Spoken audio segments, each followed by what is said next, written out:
The history of war is almost always taught as a history of maps. We look at the movement of armies, the genius of generals, the courage of soldiers, and the shifting borders of empires. We obsess over the strategy of Austerlitz or the resilience of the Battle of Britain. But there is a deeper, invisible war that happens long before the first shot is fired and continues long after the smoke has cleared. It is the war of the ledger. It is the brutal, cold arithmetic of finance. Because the truth of history is that armies do not march on their stomachs, as the old saying goes. They march on money. You can have the most brilliant tactical mind in a generation, and you can have the most courageous soldiers on earth. But if your treasury is empty, if your credit rating collapses, and if your currency becomes worthless, your empire will die. In this special documentary, we are going to strip away the romanticism of war to look at the machinery that keeps it moving. We are comparing two of the greatest titans in human history, Napoleon Bonaparte and Winston Churchill. On the surface, they seem to share a similar destiny. Both were isolated. Both faced a Europe united against them. Both were tasked with saving their nations from total annihilation. But when it came to the question of money, the question of how you actually pay for the most expensive endeavor human beings can undertake, they could not have been more different. They represent two completely opposing economic philosophies. One was the last great champion of sound money, a man who believed that debt was a moral failing and that a nation's strength was measured by the physical weight of gold in its vaults. The other was the father of modern total war economics, a man who realized that money is nothing more than a tool, a social construct that could be manipulated, borrowed, and leveraged into infinity if it meant survival. Napoleon believed you had to pay for war with the past, with the accumulated wealth of conquest. Churchill believed you could pay for war with the future, with the promise of repayment that might never come. To understand why these two men chose such radically different paths, we cannot just look at their policies, we have to look at their trauma. Economic policy is rarely born out of textbooks. It is born out of crisis. For Napoleon Bonaparte, that crisis was the French Revolution. We often think of the Revolution in terms of the guillotine and the Reign of Terror, but for the average French citizen, the true terror was economic. In the 1790s, the revolutionary government made a fatal mistake. They needed money, so they printed it. They issued a paper currency called the assignat. It was supposed to be backed by the value of land seized from the Catholic Church, but the temptation to print more was too great. The government printed millions, then billions. The result was one of the first great hyperinflations in modern history. By the time Napoleon was a young general rising through the ranks, the French economy had collapsed. The price of bread skyrocketed. A wheelbarrow of paper money couldn't buy a pair of boots. The government was bankrupt, not figuratively, but literally. In 1797, France defaulted on 2/3 of its national debt. This was the world Napoleon inherited. He saw firsthand that when a currency collapses, society dissolves. He saw that weak money leads to weak government, and weak government leads to anarchy. This trauma shaped his entire worldview. He came to believe that the assignat was as dangerous to France as any Austrian army. So, when Napoleon seized power in the coup of 18 Brumaire in 1799, his first priority was not military conquest. It was financial stabilization. He was obsessed with what we would today call fiscal conservatism. He looked at the Bank of England, his great enemy, and he sneered. He saw the British system of borrowing money and issuing bonds as a Ponzi scheme, a house of cards built on debt that would eventually collapse. Napoleon wanted something solid. He wanted a currency that didn't just represent value, but was value. In 1800, he created the Bank of France.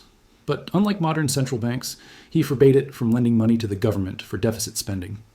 He wanted a wall between the printing press and the state. 3 years later, in 1803, he introduced the Franc Germinal. This wasn't just paper. It was defined specifically as 5 grams of silver or 290 milligrams of gold. It was hard money. And for the next 11 years, despite fighting wars against every major power in Europe, Austria, Prussia, Russia, Britain, Napoleon kept the franc stable. Inflation in Napoleonic France was almost non-existent. This is a staggering achievement. Usually, when a country goes to war, inflation rips through the economy because the government prints money to buy bullets. Napoleon refused. He famously wrote to his finance minister, "While I live, I will never resort to irredeemable paper." He believed that debt was a trap. If you borrowed money from bankers, you were subservient to bankers. If you borrowed money from other nations, you were a vassal state. Napoleon wanted total independence, and that meant paying in cash. But this creates a paradox. War is the most expensive thing a state can do. A single campaign season could cost hundreds of millions of francs. You have to feed hundreds of thousands of men, thousands of horses. You have to manufacture gunpowder, muskets, cannons, uniforms. If you refuse to borrow money, and you refuse to print money, where does the cash come from? The answer is the dark side of Napoleon's genius. He turned war into a business. He made war pay for war. This wasn't just about winning battles, it was about aggressive, systematic plunder. When the Grande Armée marched into a foreign territory, they didn't just defeat the enemy army, they audited the enemy state. They imposed heavy war indemnities. When Napoleon defeated Austria, he demanded millions of francs in gold. When he occupied Prussia after the Battle of Jena in 1806, he drained their treasury completely. He didn't just take government money, he seized art, he seized silver, he seized tax revenue. He created a special fund called the Domaine Extraordinaire, the extraordinary domain. This was a secret treasury, separate from the French national budget, filled entirely with the loot of Europe. It was his personal war chest. At its height, after the defeat of Prussia and Austria, this fund held hundreds of millions of francs in gold. It allowed Napoleon to keep taxes in France relatively low, keeping his population happy, while the cost of his wars was borne by the citizens of Vienna, Berlin, and Rome. It was a parasitic economy. The French Empire was a machine designed to extract wealth from the periphery to the center. Napoleon was incredibly detailed about this. We have letters where he instructs his marshals on exactly how to squeeze a city. He would tell them to seize the contents of the local banks immediately. He treated the economy of Europe as a sponge to be squeezed dry. This created enemies everywhere. People can tolerate a foreign occupier for a while, but when that occupier destroys their savings and steals their crops to maintain a sound money policy in Paris, resistance becomes inevitable.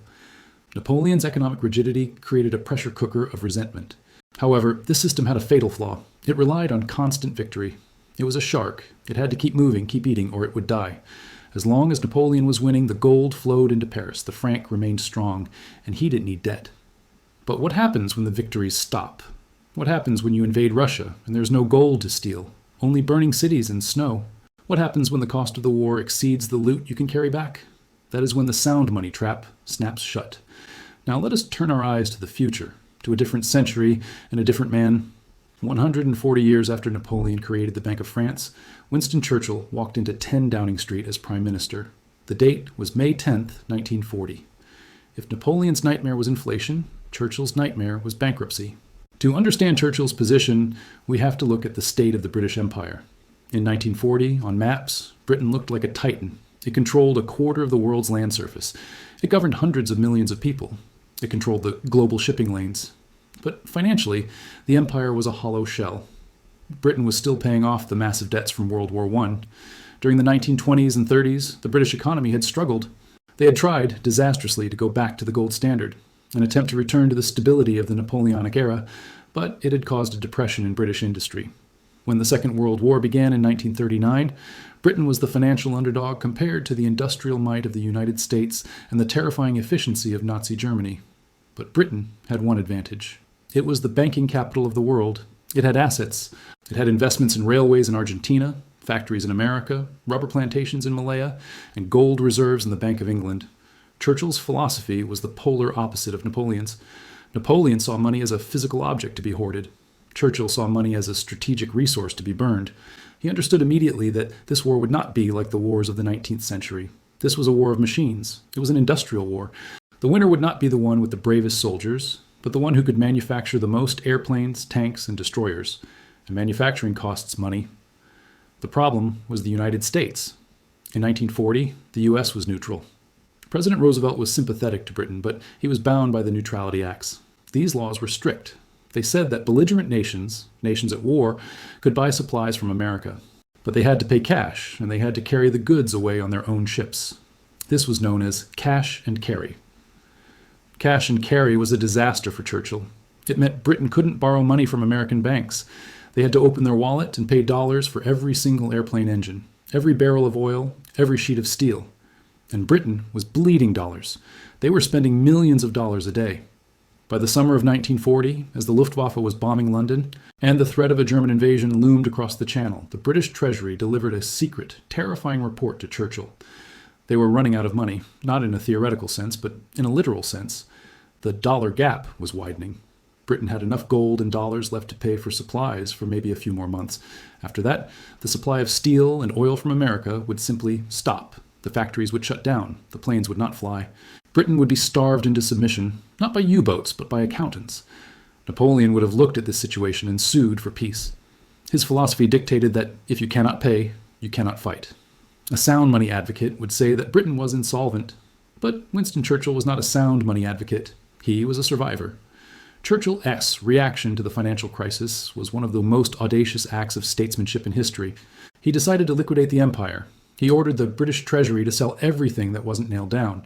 He forced British citizens to sell their foreign investments. If a British family owned shares in an American railroad, the government seized them, sold them on the New York Stock Exchange, and used the dollars to buy bullets. He ordered Operation Fish, the single largest movement of wealth in history. In total secrecy, billions of dollars worth of gold, bullion, and securities were loaded onto battleships and high-speed liners and shipped across the Atlantic to Canada to be stored in the vaults of the Bank of Canada in Ottawa. This was Britain's life savings. Churchill was shipping it out of the country, putting it beyond the reach of Hitler, but also preparing to hand it over to the Americans to pay the bills. He stripped the country of its wealth. There is a famous example involving the American Viscose Corporation, a massive company owned by the British firm Courtaulds. It was worth over $100 million. Under pressure from the U.S. Treasury to prove that Britain was truly broke, and doing everything it could to pay its bills, Churchill's government forced the fire sale of this company for roughly half its value. It was a humiliation. It was a financial disaster. But Churchill didn't care. He famously said, "I have no hesitation in mortgaging the future to save the present." This is where the contrast with Napoleon becomes sharpest. Napoleon built a fortress economy to protect French sovereignty. He wanted to owe nothing to no one. Churchill, however, realized that sovereignty was a luxury he couldn't afford. He was willing to make Britain economically dependent on the United States, perhaps forever, if it meant defeating Hitler. He was willing to trade the empire's financial independence for its physical survival. But even the fire sales weren't enough. By December 1940, the cash was gone. The gold in Ottawa was allocated. The investments were sold. Britain was naked. Churchill sat down at his desk at Chequers to write one of the most important letters in history. It was addressed to President Franklin D. Roosevelt. In this letter, he didn't ask for a loan. He didn't ask for a gift. He laid out the cold, hard truth. Britain had fought to the limit of its resources. They had spent every penny they had in the defense of freedom. Now they could no longer pay. He essentially said, "We are broke. If you want us to keep fighting, you have to figure this out." He left the problem on Roosevelt's desk. It was a gamble of epic proportions. Churchill was betting that the United States would realize that it was in their own interest to keep Britain fighting, even if Britain couldn't pay the bill. He was betting on the idea that money is a fiction, but war is reality. Napoleon would never have written that letter. To Napoleon, admitting you were broke was an admission of defeat. To Churchill, admitting you were broke was a strategic maneuver. This leads us to the invention of Lend-Lease, a concept that completely broke the traditional rules of economics. Roosevelt had to sell this idea to a skeptical American public. He used a brilliant analogy. He said, "Suppose my neighbor's home catches fire and I have a length of garden hose. If he can take my garden hose and connect it up with his hydrant, I may help him to put out his fire. Now, what do? I don't say to him before that operation, 'Neighbor, my garden hose cost me $15. You have to pay me $15 for it.' I don't want 15s. I want my garden hose back after the fire is over." This was the genius of Lend-Lease. It bypassed the concept of money entirely. The U.S. government would lend tanks, planes, and food to Britain, and in return, Britain would, they would just fight. The payment was the destruction of Nazi Germany. This was the birth of modern war finance. It shifted the world from a transactional economy, Napoleon's gold for goods, to an ideological economy, weapons for freedom. While Churchill was solving his debt crisis, we must look back at how Napoleon tried to destroy Britain's economy. Napoleon knew he couldn't invade England. The Royal Navy was too strong. So he decided to bankrupt them. He created the Continental System. He forbade any nation in Europe from trading with Great Britain. No British ships could dock in French, Spanish, Dutch, or Prussian ports. His theory was that Britain was a nation of shopkeepers. He believed that if he cut off their customers, their banks would collapse, their credit would dry up, and they would be forced to sue for peace. Napoleon viewed economics as a zero-sum game. If Britain lost gold, France gained power, but he fundamentally misunderstood how global trade worked. By blocking British goods, he didn't just hurt Britain, he destroyed the economies of his own allies. The merchants in Amsterdam and Hamburg went bankrupt. The people of Europe couldn't get coffee, sugar, or cheap British textiles. Smuggling exploded. It became so profitable to smuggle British goods into Europe that even Napoleon's own officials were doing it. There is a famous irony. When Napoleon's army marched into Russia in 1812, thousands of his soldiers were wearing overcoats manufactured in Leeds and boots made in Northampton. Napoleon's own quartermasters had to secretly buy supplies from the British because the French industry couldn't produce enough. The blockade was a sieve. Furthermore, Napoleon underestimated the power of credit. He thought that if Britain lost its physical gold, it would collapse. But the City of London was more sophisticated than that. Britain used its credit networks to pivot. When Europe closed its doors, Britain looked to South America and Asia. They expanded their markets. They borrowed more. They printed more banknotes. Napoleon kept waiting for the British bank crash, but it never came. He was fighting a 19th century financial war against a country that was already operating with 20th century financial tools. Churchill, on the other hand, understood the economic weapon perfectly. The British blockade of Germany and Liquidating was not just about stopping trade. It was about stopping energy. Britain controlled the oil. By securing the Middle East and the Atlantic, Churchill ensured that while the Allies were swimming in Texas oil, the German war machine was slowly starving for fuel. Napoleon tried to starve Britain of gold. Churchill starved Germany of calories and petrol. One targeted the bank account, the other targeted the engine. So, what was the final cost of these two strategies? For Napoleon, the end came when the money ran out. In 1813 and 1814, as the Allies pushed into France, Napoleon could no longer rely on plunder. He had lost his territories. The domaine extraordinaire was empty. He tried to raise taxes in France, but it was too late. The French people, exhausted by 20 years of war, refused to pay. He tried to print money, but the memory of the assignats was too strong. The public panicked. In the end, Napoleon was defeated not just by bayonets, but by his inability to finance a defensive war. He had built an offensive economy. It could attack, but it could not defend. When he abdicated, he left France smaller, weaker, and demographically shattered. However, and this is the strange twist, he left France with very little debt. Because he had refused to borrow, the new French government didn't inherit a massive interest bill. They paid off the war indemnities quickly, and France recovered economically within a few years. Napoleon's sound money obsession meant that while he lost his throne, he didn't mortgage France's future. Churchill's legacy is the mirror image. He won the war. The Nazis were defeated. Britain survived. But the price was the end of Britain as a superpower. By 1945, Britain was the greatest debtor nation in history. They owed billions to the United States. The Lend-Lease ended abruptly when the war stopped, and Britain suddenly had to face the reality of its balance sheet. The British economy was shattered. Rationing in Britain, controls on food and fuel, actually became stricter after the war than during the war. Bread was rationed in 1946, which never happened even during the Blitz. Britain had to negotiate a massive loan from the U.S. just to keep the lights on. The terms were harsh. The U.S. demanded that Britain dismantle its imperial preference trade system, effectively opening up the British Empire to American companies. Churchill had saved the empire militarily, only to see it dismantled economically. The sterling pound lost its dominance. The U.S. dollar became the world's reserve currency. The gold that Churchill had shipped to Ottawa never really came back. It moved south to Fort Knox. The torch had been passed. So, who was the better economist? Who managed the war better? If you look at a balance sheet, Napoleon looks like the responsible manager. He balanced his books, he protected his currency, he avoided debt, but his rigidity was his downfall. He couldn't adapt. He couldn't scale. He prioritized the health of the currency over the survival of the regime. He died a prisoner on St. Helena, leaving behind a legend but a broken political legacy. Churchill looks like a reckless gambler. He spent money he didn't have. He sold assets he couldn't replace. He signed contracts he couldn't honor. But he understood the ultimate truth of war economics. Victory has no price tag. Churchill realized that if you lose the war, the state of your treasury doesn't matter because your treasury belongs to the enemy. If you win the war, you can deal with the debt later. He traded money for time and time for victory. In the end, the balance sheets tell a tragic story. Napoleon died with a full treasury, but his empire was destroyed. Churchill died leaving his country in massive debt, but his nation was free. Napoleon proved you can make war profitable, but you cannot buy loyalty. Churchill proved that some things, like freedom, are worth bankrupting an empire for, and that is the true price of empire. It is the willingness to spend everything, not just blood, but gold, not just the present, but the future, to ensure that the story continues. Thanks for watching Econ Empires. If you like this video, help us out by hitting subscribe. We are already working on our next economic history deep dive. Who do you think won the financial war? Let me know your opinion in the comments. See you next time.